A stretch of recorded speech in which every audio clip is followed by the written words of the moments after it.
ఈ ముఖాముఖి కార్యక్రమానికి మంత్రి పొన్నం ప్రభాకర్ హాజరయ్యారు. ఉదయం 11 గంటల నుంచి మధ్యాహ్నం 1 గంట వరకు ముఖాముఖి మంత్రులతో కూడా జరిగిందని చెప్పొచ్చు.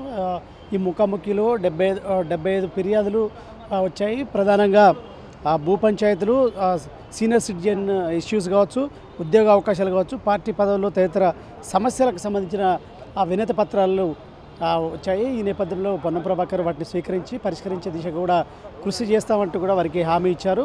ప్రధానంగా అంటే ఇక్కడ ముఖాముఖి పిసిసి అధ్యక్షుడు మహేష్ కుమార్ గౌడ్ బాధ్యతలు చేపట్టాక ఈ ముఖాముఖి కార్యక్రమం జరుగుతుందని చెప్పొచ్చు. ఈ ముఖాముఖి కార్యక్రమం మంత్రులతో ముఖాముఖి అంటే అధ్యక్ష బాధ్యతలు చేపట్టాక ప్రతి బుధవారం, ప్రతి శుక్రవారం రోజు ఈ ముఖాముఖి కార్యక్రమం జరిగే విధంగా కూడా రూపొందించారు.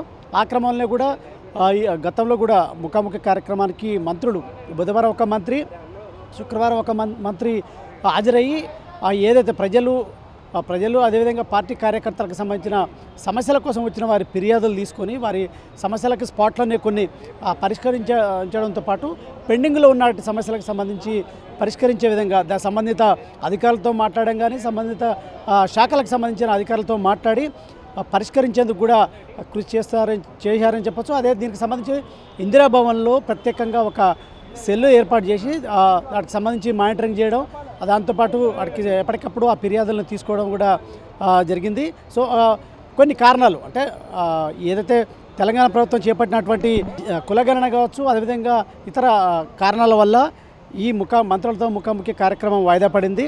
ఈ నేపథ్యంలో కూడా మళ్ళీ ఈ రోజు నుండి ముఖాముఖి కార్యక్రమాన్ని ప్రారంభించారని చెప్పొచ్చు. సో ప్రధానంగా అంటే ఇక్కడ మా పిసిసి అధ్యక్షుడు బాధ్యతలు చేపట్టాక ముఖాముఖి కార్యక్రమాన్ని రూపొందిస్తే అక్కడ ఏదైతే తెలంగాణ కాంగ్రెస్ ప్రభుత్వం అధికారంలోకి వచ్చాక ప్రజాభవన్ అంటే ఏదైతే ప్రగతి భవన్గా ఉన్నటువంటి ప్రగతి భవన్ పేరు మీద ఉన్న గత బీఆర్ఎస్ ప్రభుత్వంలో ప్రజాభవన్గా మార్చి అంటే జ్యోతిరావు పూలే భవన్గా మార్చి అక్కడ ఈ ఫిర్యాదుల కార్యక్రమం ఏదైతే ప్రజలు వచ్చి అక్కడ సమస్యలు చెప్పుకోవడానికి కూడా ప్రత్యేకంగా సెల్ ఏర్పాటు చేసి అక్కడ ఈ ప్రజావాణి కార్యక్రమాన్ని నిర్వహిస్తున్నారు. ఈ నేపథ్యంలో అక్కడ ప్రత్యేకంగా ఒక ఐఏఎస్ స్థాయి అధికారిని అక్కడ పెట్టి ఈ ప్రజల నుండి వచ్చినటువంటి ఏదైతే ఫిర్యాదులు ఉన్నాయో, ఈ సమస్యలు ఉన్నాయో వాటికి సంబంధించిన ఒక సెల్ ఏర్పాటు చేసి అక్కడ సెల్ ద్వారా సంబంధిత శాఖలకి ఆ ఫిర్యాదులు పంపించి వాటిని పరిష్కరించేందుకు కూడా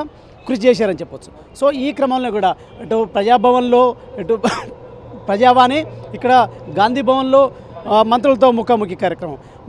మంత్రులతో ముఖాముఖి కార్యక్రమానికి ప్రత్యేకంగా రూపొందించిన కారణం ఏంటంటే ప్రజాభవన్లోనేమో తెలంగాణ వ్యాప్తంగా వస్తున్నటువంటి ప్రజల సమస్యలు తెలుసుకోవడానికి ప్రజాభవన్లో ఈ ప్రజావాణి కార్యక్రమం ప్రారంభిస్తే, గాంధీ భవన్లో అంటే మంత్రులు అదేవిధంగా ప్రభుత్వం ఏర్పడ్డాక మంత్రులకు ఇటు ఎమ్మెల్యేలకు ప్రజాప్రతినిధులకు గాంధీ భవన్కి గ్యాప్ ఏర్పడింది.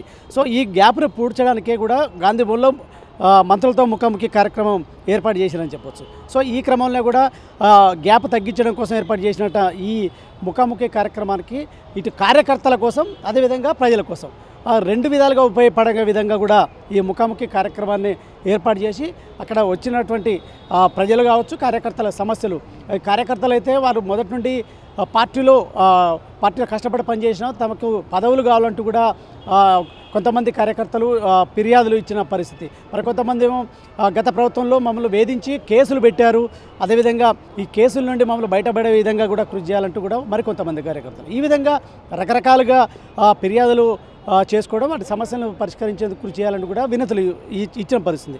సో ఈ క్రమంలో కూడా ఇటు అన్ని డిపార్ట్మెంట్లు కొంతమంది ఇందిరమ్మ ఇండ్ల కోసం, ఇందిరమ్మ ఇండ్లకు అంటే ఇందిరమ్మ రాజ్యం అని కాంగ్రెస్ ప్రభుత్వం చెప్తున్న నేపథ్యంలో ఈ ప్రభుత్వంలో ఇందిరమ్మ ఇండ్లు కూడా ఇస్తామని కూడా హామీ ఇచ్చిన నేపథ్యంలో తమకు ఇల్లు లేదు, జాగ లేదు, తమకు ఇందిరమ్మ ఇండ్లు ఇవ్వాలంటూ కూడా ఆ ఫిర్యాదుల్లో పేర్కొన్న పరిస్థితి. మరొకవైపు ఇతర సమస్యలు, ఈ భూ సమస్యలు కావచ్చు, ఏదైతే ఈ గత బీఆర్ఎస్ ప్రభుత్వంలో ధరణి పేరుతో కూడా వచ్చినటువంటి రైతుల చిక్కులకు సంబంధించి, ఇబ్బందులకు సంబంధించి పరిష్కరించాలి, పాస్బుక్ల్లో మా పేర్లు తొలగించబడ్డాయి, తమకు న్యాయం చేసి మా భూములు మాకు దక్కే విధంగా కృషి చేయాలంటూ కూడా మరికొంతమంది ఈ విధంగా రకరకాలుగా వచ్చినటువంటి ఫిర్యాదులను ఆ సంబంధిత శాఖలకు పంపించడం, దీనికి సంబంధించి పరిష్కరించే విధంగా కూడా కృషి చేస్తారని చెప్పొచ్చు. ఈ క్రమంలో కూడా గాంధీభవన్లో ముఖాముఖి కార్యక్రమం, అదేవిధంగా జ్యోతిరావు పూలే ప్రజాభవన్లో ప్రజావాణి కార్యక్రమాన్ని అయితే కాంగ్రెస్ ప్రభుత్వం నిర్వహిస్తుందని చెప్పొచ్చు. సో ఇది ఒక వ్యక్తి అయితే తాజాగా బీజేపీలో కూడా ఏ భరోసా పేరుతో కూడా ఒక కార్యక్రమం రూపొందిస్తుంది. అంటే ఈ కాంగ్రెస్కు ధీటుగా కూడా బీజేపీ కార్యాలయంలో కూడా భరోసా అనే ఒక కార్యక్రమం బీజేపీ చేపట్టింది. రాష్ట్ర అధ్యక్షుడు కిషన్ రెడ్డి ఆధ్వర్యంలో కూడా ఈ కార్యక్రమాన్ని చేపట్టి అక్కడ కూడా ఒక సెల్ ఏర్పాటు చేసి ప్రజల నుండి వచ్చేటువంటి ఫిర్యాదులను కూడా తీసుకునే విధంగా కూడా రూపకల్పన చేశారు. అక్కడ కూడా రోజొక ప్రజాప్రతినిధి అందుబాటులో విధంగా కూడా ఉండే విధంగా కూడా అక్కడ ప్లాన్ చేసింది. సో అక్కడ బీజేపీలో భరోసా కావచ్చు, ఇక్కడ గాంధీభవన్లో మంత్రులతో ముఖాముఖి కావచ్చు, అదేవిధంగా ప్రజావాణి కార్యక్రమం ఇటు జ్యోతిరావు పూలలో. సో ఈ రకంగా కూడా పొట్టన నిర్వహిస్తున్నారు. ఏదైనా సరే మొత్తానికి ప్రజల సమస్యలు తెలుసుకోవడం, ప్రజల సమస్యలు తీర్చే విధంగా, పార్టీ కార్యకర్తల సమస్యలు తీర్చే విధంగా కూడా ప్రభుత్వం ఇటు కాంగ్రెస్ కూడా కృషి చేస్తుందని చెప్పచ్చు. ఈ క్రమంలో కూడా ఇప్పటికే అంటే గతంలో కూడా ఒక 11 మంది మంత్రులు ఈ ముఖాముఖి కార్యక్రమానికి వచ్చారు. తాజాగా మళ్ళీ పొన్నం ప్రభాకర్ నుండి కూడా పునఃప్రారంభమైంది అని చెప్పాలి. ఈ నేపథ్యంలో కూడా పెద్ద ఎత్తున గాంధీభవన్కి ఏదైతే బాధితులు వచ్చి తమ సమస్యలు చెప్పుకోవడానికి వినతి పత్రాలు అయితే ఇస్తున్నారు అని చెప్పొచ్చు. సో ఈ క్రమంలో కూడా కాంగ్రెస్ ప్రభుత్వం అధికారంలోకి వచ్చింది. పేదలకు న్యాయం చేయడం కోసం, రైతుల కోసం ఈ ప్రభుత్వం అధికారంలోకి వచ్చింది కాబట్టి ఖచ్చితంగా న్యాయం చేస్తామంటూ కూడా చెప్తున్న నేపథ్యంలో కూడా ఈ ముఖాముఖి కార్యక్రమాన్ని చేపడతారని చెప్పొచ్చు.